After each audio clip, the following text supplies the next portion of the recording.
ब्रेकनंतर आपल्या सगळ्यांचं पुन्हा एकदा स्वागत। अमेरिकेच्या संसदेचे अध्यक्ष माईक जॉन्सन यांनी भारताला पाठिंबा दर्शवलाय।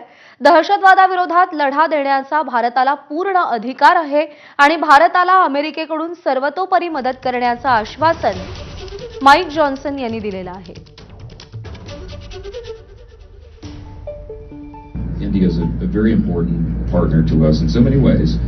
I hope that the trade negotiations will work out well between the two countries. No one asked me about tariffs. I'm glad.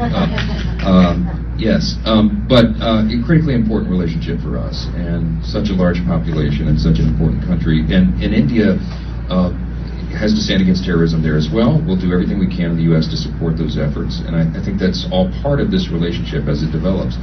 The Trump administration clearly understands the importance of that relationship and clearly understands the importance of the threat of terrorism. And so I think if that threat is increased, I think you'll see the administration, my belief is that they will focus more energy and resources and time to help assist with that. That's certainly our hope. So. आणि या बातमीसह बुलेटिनमध्ये वेळ झाली एक छोटासा break घेण्याची।